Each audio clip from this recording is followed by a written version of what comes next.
What if I told you your silence is the final word no one can twist?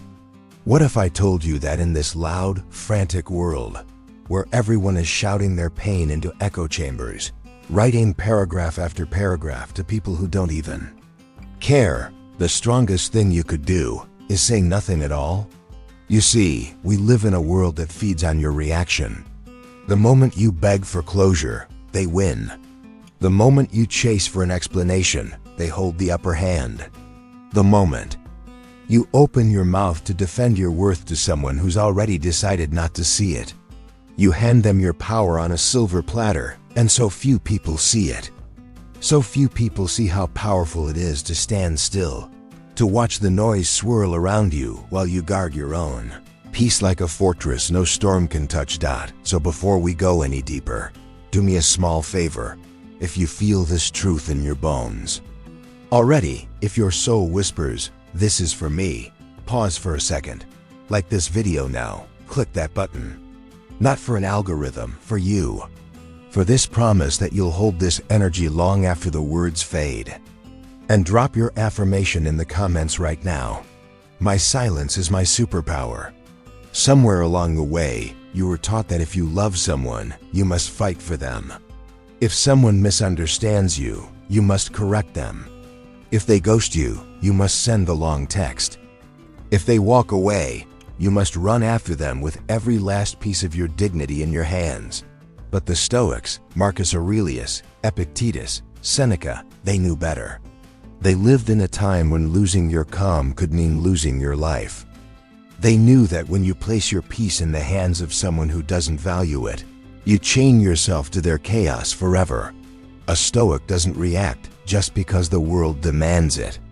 A Stoic watches, observes, detaches, and chooses when and if to speak, because silence is not emptiness. It is not weakness. It is the container in which your dignity breathes. Have you ever noticed what happens when you stop explaining yourself? Think about that last argument that drained you. You tried to find the perfect words, the lines that would pierce their thick skin and make them see your side. But they didn't, because they'd already decided not to see it. And the more you talk, the easier it is for them to twist your story, to flip your calm into you're dramatic, to flip your honesty into you're needy. But silence? Silence is the puzzle they can't solve. Your absence lingers like a ghost in their mind. They can close their ears to your words, but they can't close their mind to the question, why did they stop talking? Why did they stop chasing? Why aren't they fighting anymore? They expect you to beg. They expect you to break your own heart just to keep them comfortable. They expect your paragraphs at 2 a.m. You give them nothing. And in that nothing, your true power blooms. Picture it like this. Your mind is a walled garden. Every explanation you give to the wrong person is like leaving the gate open.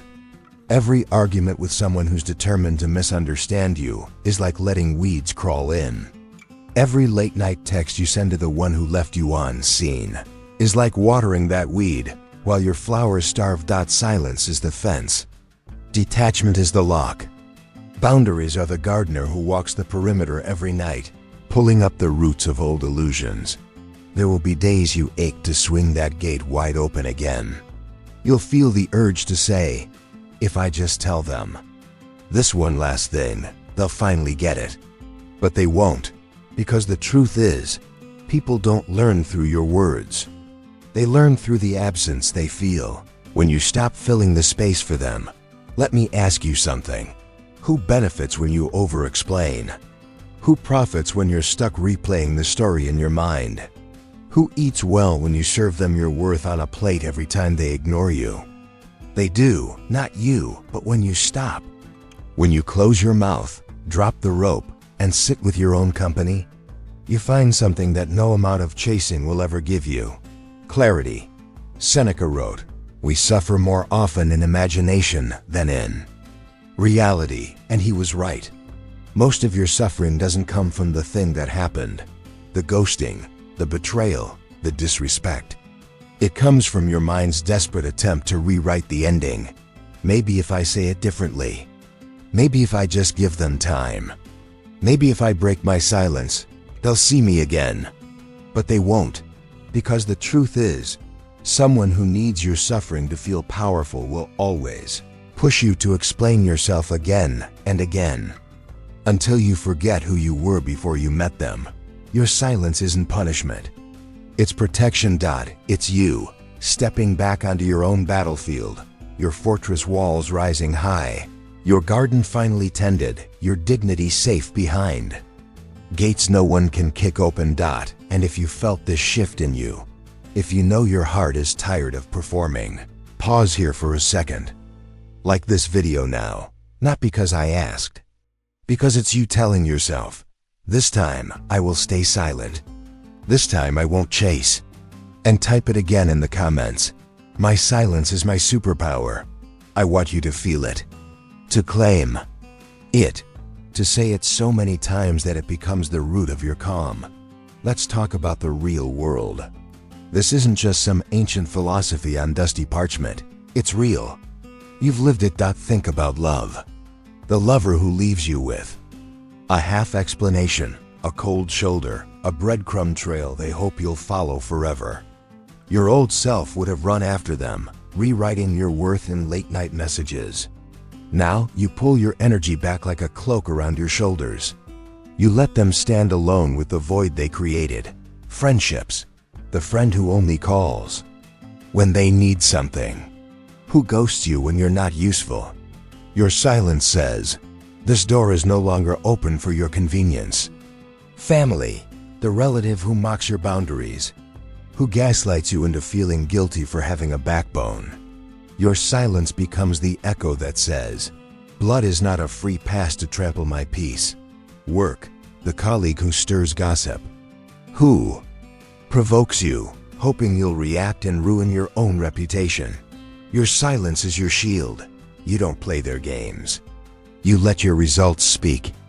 And when they spin their stories, your calm cuts them sharper than any confrontation could. Every scenario in your life is a chance to practice the art of the pause.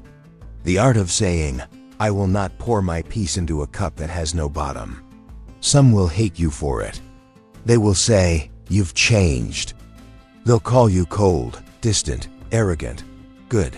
Let them. Let them feel the discomfort of your absence. Because if they truly cared, your silence would draw them closer, not push them further. And if they stay gone, you win twice. First, because you kept your soul intact. Second, because you learned who never deserved your words in the first place. And what about closure? Closure. The sweetest lie we tell ourselves at 3 a.m. If they just explain, I'll finally be free. If they apologize, the wound will close. But here's the truth. The ones who owe you closure rarely give it. And when they do, it's laced with excuses, justifications, half-hearted lines that leave you emptier than you were before. The Stoics knew better.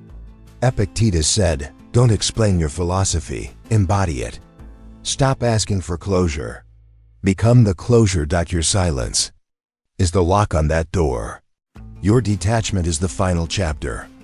Your calm is the answer you've been waiting to hear from their mouth, but it's been inside you all along. This is how it plays out. You go silent. They notice. They poke you with a meme, a hey stranger, a bait they hope will hook. You again. Don't take it. Your garden has no place for weeds to root again. Your fortress has no gate for chaos to sneak back through. And when they spiral, that's their lesson to learn, not yours to fix. If you're still here, breathing in these words like they're oxygen for your tired soul, I want you to do one thing. Hit that like button now. Not for me, for your own ritual. A small act that says, I choose silence over noise. I choose calm over chaos. And if you haven't yet, drop your truth in the comments. My silence is my superpower. Let the world see it. Let it be your vow to yourself. And subscribe. Subscribe to the Daily Stoic Life, because these reminders are not one-time lessons. They are seeds that need watering over and over until your fortress stands unshakable. What happens when they come back? Because some will. They always do when your absence becomes too heavy for them to carry alone. They'll say they're sorry. They'll say they changed. Maybe they have. Maybe they haven't. But the Stoic in you will know. It's not their words that matter anymore. It's their pattern. It's who they are when you're silent. It's who they become when they can no longer feed off your endless explanations. Decide who earns a place in your garden now. You decide who gets access to your calm. And if they can't handle your boundary, they were never meant to be there in the first place. One last thing. You are not cold because you walk away from noise. You are not heartless because you protect your peace. You are not cruel because you no longer feed energy to people who drain you dry. You are stoic because you've learned that not everything deserves your voice. Some truths live best in the echo of your absence. So when the urge comes, because it will, to type that final paragraph, to craft that perfect closing line, to squeeze one more ounce of clarity from someone who will never get it. Pause. Breathe. Let the words die on your tongue. And watch the storm calm down inside your chest. That's Stoicism. That's your fortress. That's your garden in bloom. Your silence is not emptiness. It's space for you to heal. It's the echo that keeps your dignity alive. If this spoke to you, then hold it close. Like this video now, if you haven't yet. Drop your affirmation below. My silence is my superpower. Subscribe to the Daily Stoic Life. Stay with this tribe of quiet warriors who know that sometimes the most powerful thing you can do is say absolutely nothing. Stay silent. Stay grounded. Stay free. And let them wonder,